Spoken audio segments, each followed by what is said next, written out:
Alors, donc effectivement, comme l'a dit Claire, en fait, cette présentation, on a commencé à la préparer dans le pôle stade de l'équipe E3N, enfin l'équipe Exposome et Hérédité. Donc cette présentation, effectivement, on l'a faite avec Claire. Alors après, là, moi, j'ai rajouté un peu des choses sur ce que moi j'avais fait pendant la thèse, vous verrez à la fin. Mais effectivement, merci Claire pour cette aide sur cette présentation. Donc, je vais vous parler des modèles multi-états. Donc, je vais faire une présentation assez large. Je ne vais pas forcément rentrer dans les détails mathématiques, mais voilà, c'est histoire de donner vraiment une idée de à quoi ça sert, quand, comment, etc. Donc, en analyse de survie habituelle, on a en fait un modèle à deux états. On est sain, puis on a la maladie où on décède. Donc, on a une transition qui est le décès ou tomber malade. Et donc, on a ce alpha 0,1 de t qui est en fait donc, la fonction de risque en modèle de survie habituel et qu'ici, on va appeler intensité de transition. Pour les modèles multi-états, on appelle ça plutôt intensité de transition, mais ça représente vraiment la fonction de risque qu'on a l'habitude d'avoir en modèle de survie. Et donc, le modèle multi-état, en fait, c'est simplement que au lieu d'avoir seulement deux états comme en modèle de survie habituel, on va avoir plusieurs états et donc plusieurs transitions entre les états. Donc, un exemple simple, si on étudie des maladies chroniques, le décès va être important à prendre en compte et on va donc avoir trois états. Donc, l'état sain, l'état 0, l'état malade, qui va être l'état 1, et puis l'état de décès, qui est donc l'état 2. Et du coup, ce qu'on va pouvoir faire, c'est d'étudier les risques instantanés au cours du temps de survenue d'événements qui sont associés à ces états. L'évolution de l'état va être en fait représentée par un processus qui s'écrit comme ça, donc avec x de t, t supérieur à 0, où ce x de t va prendre les valeurs 0, 1, 2, selon si au temps t, on est encore dans l'état sain, dans l'état malade ou dans l'état décédé, pour cet exemple-là.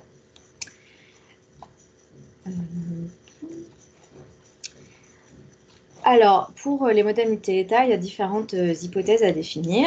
Donc, d'abord, la première question à se poser, c'est quelles transitions sont possibles?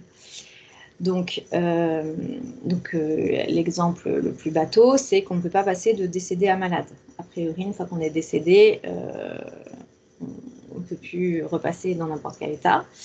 Donc, on appelle cette transition de malade à décédé irréversible. On ne peut pas passer de décédé à malade. Et on dit que l'état de décès est absorbant, car on ne peut pas changer d'état après celui-là. Et par contre, l'état de maladie, lui, il est transitoire, car on peut changer d'état après être malade. Après, il y a une hypothèse sur comment les intensités de transition vont dépendre du passé. Donc, soit on fait l'hypothèse de Markov, soit on fait l'hypothèse de semi-Markov.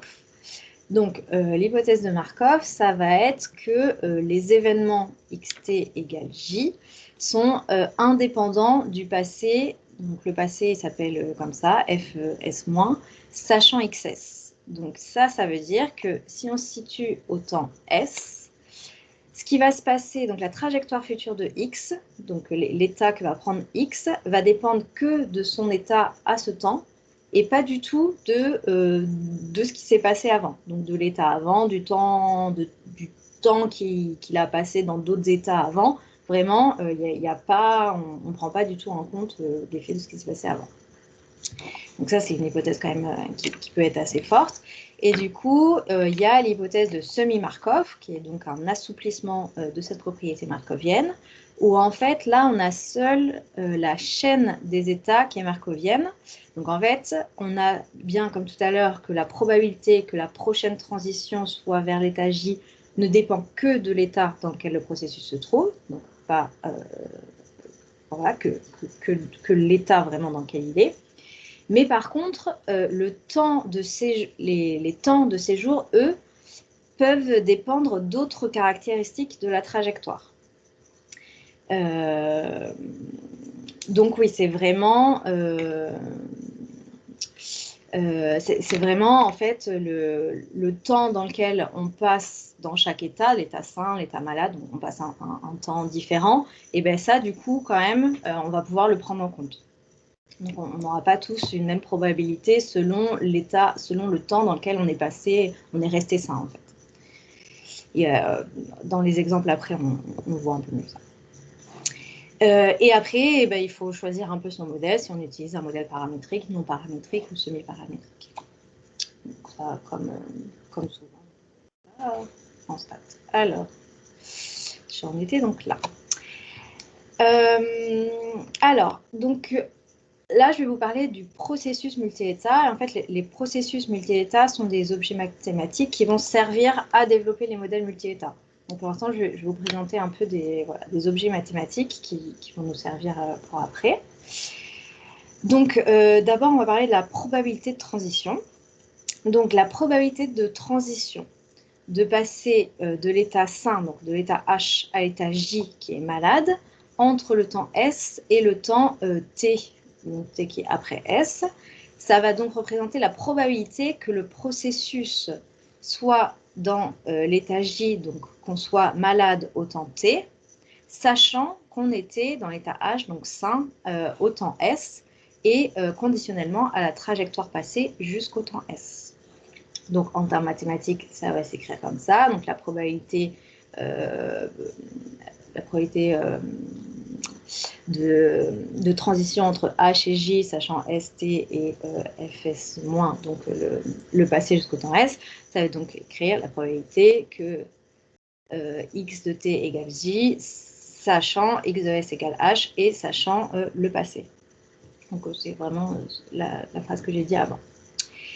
Et donc, cette probabilité de transition, sous l'hypothèse de Markov, et ben finalement, le Fs-, là, il va juste disparaître, puisque finalement, ça ne doit pas du tout dépendre de ce qui s'est passé avant le temps S. Donc, on va simplement le supprimer. Et par contre, sous l'hypothèse de semi-Markov, le Fs-, donc toute l'histoire jusqu'au temps S, va se transformer en juste le temps de transition en H. Donc vraiment, T de H, ça va être à quel temps on est passé à l'état sain. Enfin, si on regarde entre l'état sain et l'état malade, ça va être à quel temps on est passé à l'état sain. Bon, donc ce qui n'a pas forcément de sens. Si on regarde la transition entre l'état malade et l'état décédé, le T de H, là, ça va être le temps, le moment auquel on est devenu malade. Donc en fait, finalement, la probabilité de décéder va dépendre du moment où on est devenu malade. Si on a été malade au tout début du suivi ou si on a été malade tout à la fin, la probabilité d'être décédé va être différente. Donc, ce qui a quand même plutôt du sens dans les études épidémiologiques, en général. Alors, donc, juste la loi d'un processus multi-état peut être définie donc, par les probabilités de transition pour tout HJST.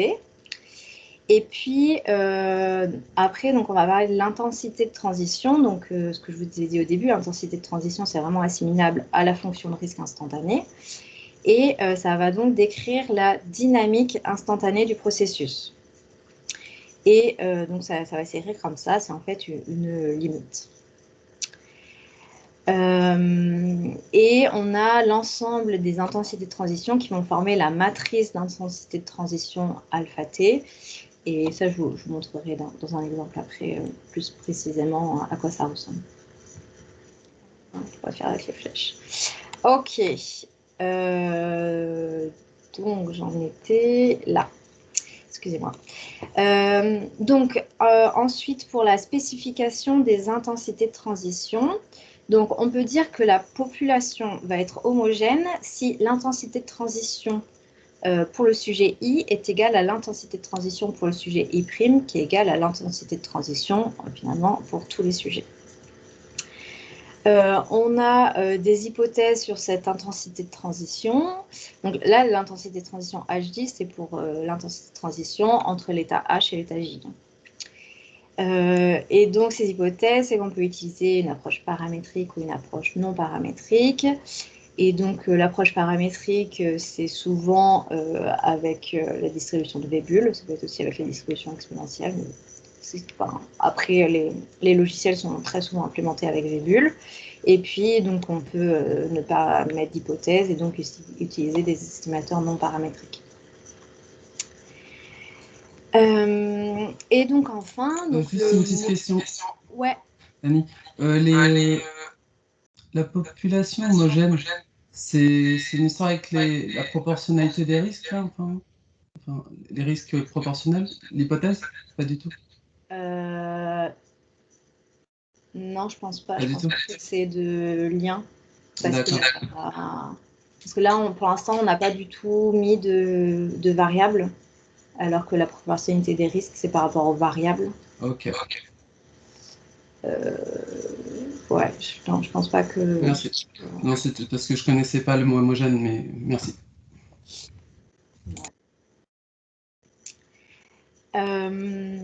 Donc, le modèle à intensité proportionnelle, donc c'est donc une généralité du modèle à risque proportionnel, donc les modèles de survie dont on a l'habitude. Et en fait, on voit que ça s'écrit vraiment de la même façon qu'un modèle de survie habituel,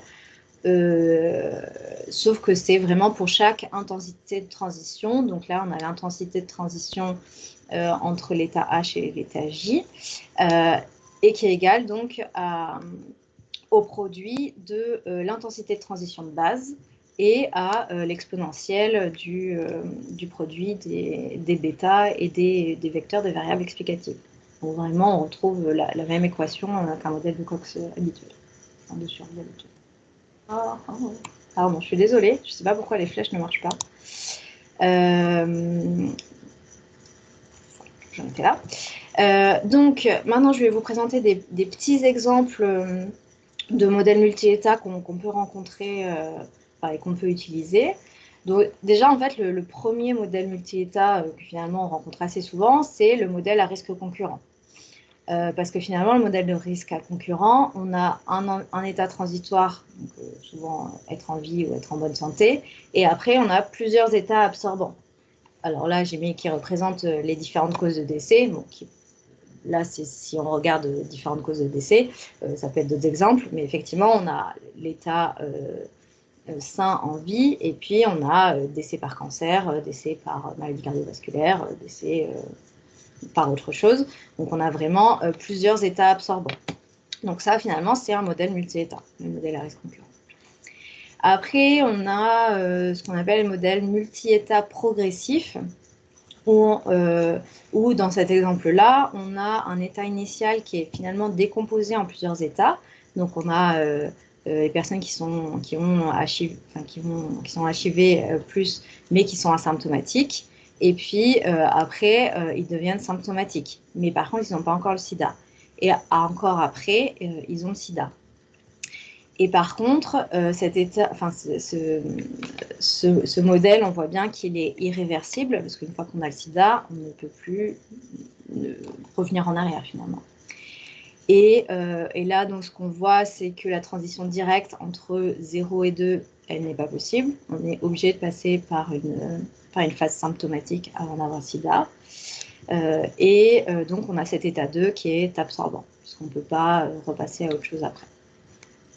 Bon, après, rien ne nous empêcherait de mettre une autre flèche là et puis mettre décès. Et dans ce cas-là, ce serait cet état de décès qui serait absorbant. Voilà. Et ensuite, on a le modèle sain malade mort, alors qu'on appelle plus souvent illness death model, qui est un modèle qui est très utilisé en épidémiologie parce que c'est on rencontre ce genre de schéma dans la vie en fait. Et donc ici, on a 3 états. Donc, on étudie à la fois l'incidence de la maladie, alors ici c'est la démence, et puis le taux de mortalité. Et donc, ça, comme j'ai dit au début, c'est vraiment adapté à l'étude des maladies chroniques, parce que dans les maladies chroniques, c'est souvent important de prendre en compte le décès. Et donc ici, on a 3 transitions possibles. Donc la transition incidence de la maladie, donc là de la démence. Et on a le taux de mortalité chez les personnes démentes et le taux de mortalité chez les personnes saines. Et donc ici, la matrice d'intensité de transition dont je vous parlais tout à l'heure, elle s'écrit en fait comme ça. En fait, il faut vraiment, donc si vous voulez, là, on a... Enfin, c'est... je ne sais pas comment dire ça, mais globalement, donc là, on a état 0, état 1, état 2, et puis 0, 1, 2. Et donc ça, c'est la transition, donc, finalement, entre l'état 0 et l'état 0. Donc finalement, l'état 0 et l'état 0, ça va être vraiment moins cette transition-là et moins cette transition-là. Pour la transition entre l'état 0 et l'état 1, ben, du coup, ça va être vraiment cette transition-là, et puis etc. Voilà. Et après, on a ce modèle sain malade mort, mais qui pourrait être bidirectionnel. C'est-à-dire que pour l'instant, on n'a vu que des exemples où une fois qu'on est malade, bah, on ne peut pas ne plus être malade, mais finalement, il y a quand même beaucoup de maladies où on peut en guérir. Heureusement, encore. Et du coup, donc, on a cette transition finalement qui peut être bidirectionnelle entre sain et malade. Voilà. Alors, maintenant, je vais vous montrer un exemple un peu plus... enfin, vraiment un exemple de Klein et Moschberger de 2003, où en fait, ils ont regardé la transplantation de moelle osseuse chez des patients atteints de leucémie aiguë. Et donc, ce qu'ils ont, c'est qu'ils ont des personnes qui ont été transplantées. Et donc, ces personnes transplantées, elles peuvent soit récupérer leurs plaquettes, soit faire une rechute ou décéder. Et donc, leurs objectifs dans cette étude, c'était d'estimer les intensités de transition, donc chaque intensité de transition entre ces 3 états. Et puis, ce qu'ils voulaient regarder, c'était de regarder le rôle de 3 variables explicatives sur ces intensités. Donc, les variables explicatives, c'est le type de leucémie, l'âge du patient, et si ces patients avaient une prophylaxie contre la maladie du greffon contre l'autre. Donc, une maladie particulière. Donc, ce qu'ils ont fait, d'abord, c'est qu'ils ont estimé les intensités de transition cumulées, donc ce qu'on voit sur cette figure. Et donc ça, ils l'ont fait en fait avec un modèle de Cox sans covariable et qui est stratifié sur la transition et avec une fonction de risque de base différente pour chaque transition.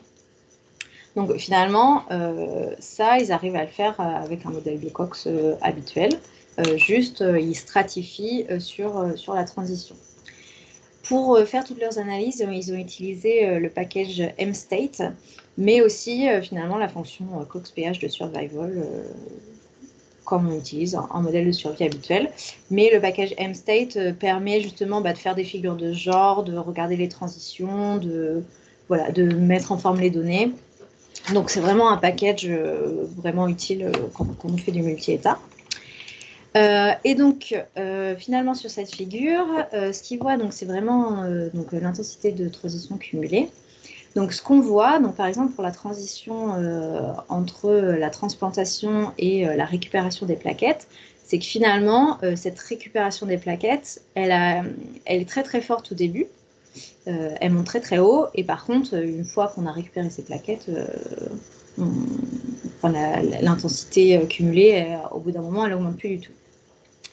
Et donc aussi, ce qu'on peut voir avec cette figure, c'est que donc, juste avant 1 an après la transplantation, les patients ont plus de chances de récupérer leurs plaquettes, donc la courbe noire elle est plus haute, que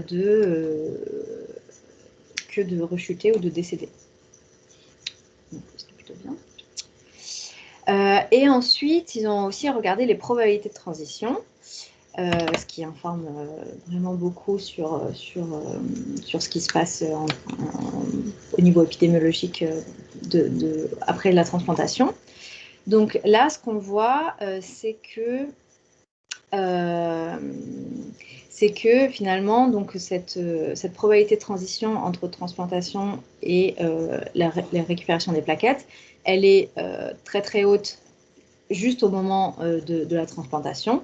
Donc on a vraiment une probabilité de transition qui est énorme juste à ce moment-là, mais que par contre, après, elle diminue beaucoup. Donc on a bien que la récupération des plaquettes est très rapide, mais que un peu après, finalement, si on n'a pas récupéré ces plaquettes au tout début, on ne les récupérera pas après. Par contre, on a ce niveau, elle parle de la probabilité de transition entre transplantation et rechute d'essai. Donc, on voit que quand même, du coup, il y a quand même un risque de rechute et d'essai qui est assez haut juste après la transplantation, mais qu'après, ça diminue. Et que par contre, au contraire, une fois qu'on a récupéré ces plaquettes, on a un risque de rechute d'essai qui augmente progressivement avec le temps. Donc finalement, ce qu'on voit, c'est qu'avant 1 an et demi, donc avant ce point-là, le pronostic des patients qui ont récupéré leurs plaquettes est meilleur que le pronostic des patients qui n'ont pas récupéré leurs plaquettes. Mais par contre, après, ça s'inverse. Donc au bout d'1 an et demi, finalement, c'est moins bien. Ça s'inverse. Et donc après, ce qu'ils voulaient voir, c'était l'étude des variables explicatives sur les intensités de transition.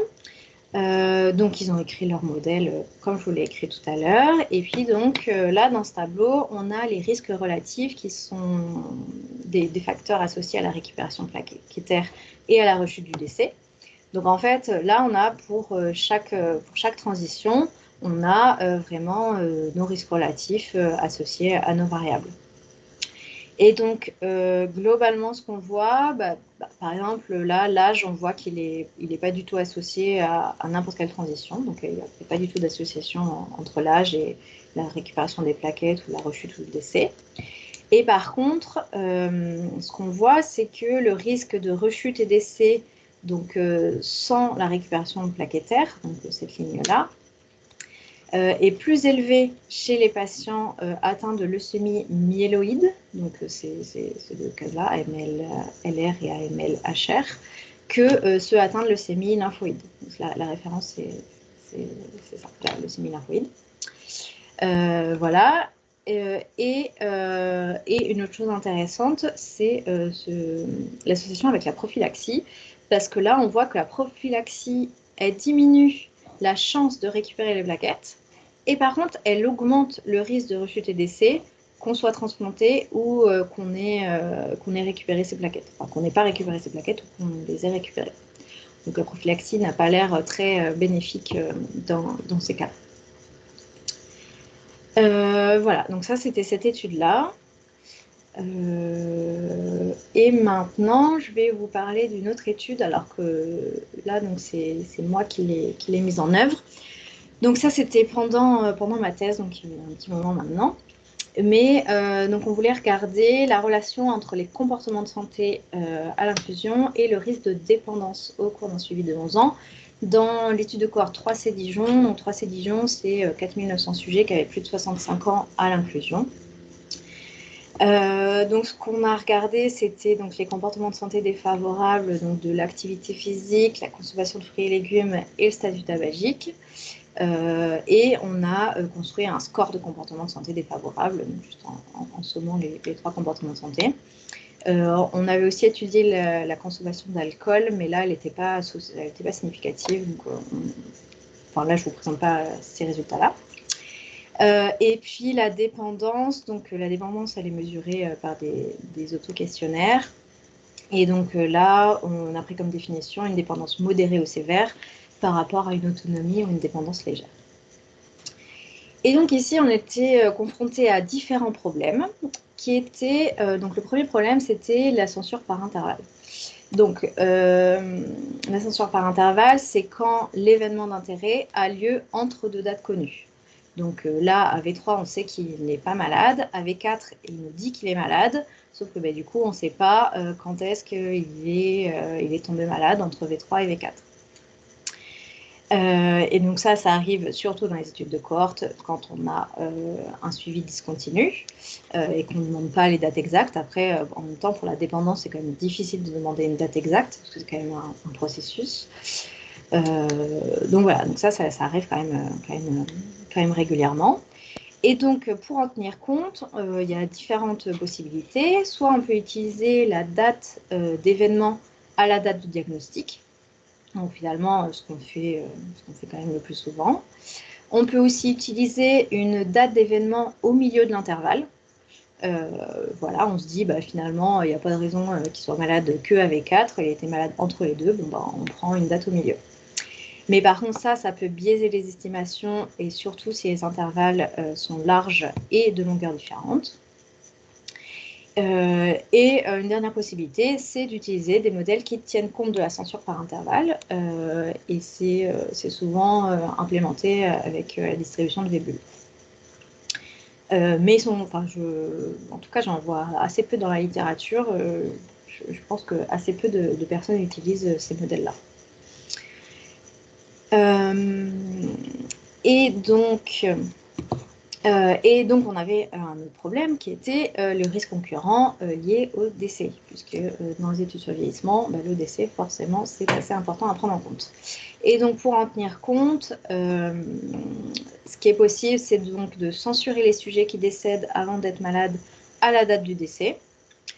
Le problème, c'est que les sujets ont pu développer la maladie entre la dernière visite et le décès, et ça, on ne le saura pas. Et ce qu'on peut faire aussi, et ce qu'on fait souvent, c'est de censurer ces sujets à la date de dernière visite avant le décès. Sauf que finalement, donc cette personne-là, finalement, donc on la censure ici à V3, mais on sait qu'elle est décédée bien plus tard. Et du coup, finalement, cette personne, elle a plus de risques, enfin, elle a un risque augmenté de maladie entre cette dernière visite et le décès, puisqu'on sait que la dépendance est liée au décès. Du coup, on va sous-estimer l'incidence de la maladie.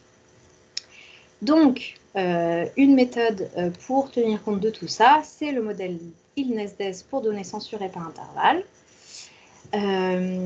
qui permet de prendre en compte le fait qu'un sujet peut développer la maladie entre la dernière visite et le décès ou la date de dernière nouvelle vivant. Et donc, ce modèle va pouvoir estimer simultanément l'effet d'exposition sur le risque de maladie, mais aussi sur le risque de décès chez les personnes saines et sur le risque de décès chez les personnes malades. Donc, c'est vraiment le modèle ILNESDES que je vous ai présenté tout à l'heure. Mais qui, lui, va prendre en compte justement cette censure par intervalle. Et donc ça, c'est avec le package R Smooth Hazard que j'ai implanté ça, qui a été implémenté par l'équipe de Bordeaux à l'ISPED et qui utilise une approche paramétrique avec une loi de Weibull. Alors rapidement les résultats, donc on était sur 4000 sujets avec plus de femmes, un âge moyen 74 ans à l'inclusion. On avait 31% des personnes qui devenaient dépendantes au cours du suivi et surtout des femmes. Et on avait 7% des sujets qui avaient 3 comportements de santé défavorables et c'est surtout des hommes. J'ai une question, Fanny. Ouais. Vas-y. Vous avez dit qu'exclus les personnes qui étaient dépendantes des entrées dans l'étude, il n'y en avait pas d'autres? Ouais, si. Oui, alors ça, c'est comme un modèle de survie habituel, on exclut les cas prévalents. Ouais. Si, on en avait un peu, puisqu'elles étaient déjà âgées, donc on avait un petit peu. Donc oui, on exclut à chaque fois les cas prévalents à l'inclusion de la maladie. Et donc, on voit sans surprise que quand on a un comportement de santé non sain, on a un risque augmenté de dépendance. On a regardé avec le score du nombre de comportements de santé défavorables et on voit que le risque il augmente progressivement, le risque de dépendance augmente progressivement. On l'a fait sur l'ensemble des sujets et après exclusion des 4 premières années de suivi pour quand même vérifier la causalité inverse. On trouve vraiment des résultats ultra similaires. Et donc là, ce qui va nous intéresser un petit peu plus, c'est j'ai comparé les différents modèles possibles. Donc, pour la transition 0,1, donc vraiment la transition qui nous intéresse, donc le risque de dépendance, j'ai fait un modèle de survie habituel où on trouve un risque relatif de 1,33. Donc, le risque relatif, là, c'est pour l'augmentation d'un comportement de santé défavorable. Donc, on a un risque relatif de 1,33. J'ai utilisé un modèle de Cox où j'ai pris le milieu de l'intervalle plutôt que la date de la dernière visite. On a un RR à 1,38. J'ai utilisé aussi la méthode de Weibull, donc vraiment la méthode qui prend en compte la censure par intervalle. On a aussi un RR à 1,38 et donc le modèle ILNSS donne un RR à 1,39. Donc là, on voit que quand même, il n'y a pas une énorme différence. Je vais vous expliquer après sûrement pourquoi on trouve qu'il n'y a pas beaucoup de différence. Et puis, du coup, je vous montre quand même aussi les risques relatifs pour la transition 0,2, donc le risque de décès chez les personnes non dépendantes et le risque de décès chez les personnes dépendantes. Et finalement, on voit qu'il n'y a pas vraiment d'association, en tout cas qui n'est pas significative. Alors là, la 0,2, il n'y a pas l'air du tout d'y avoir d'association. Et par contre, la 1,2 est presque significatif. Donc il y a quand même un risque de décès chez les personnes dépendantes selon le nombre de comportements de santé défavorables.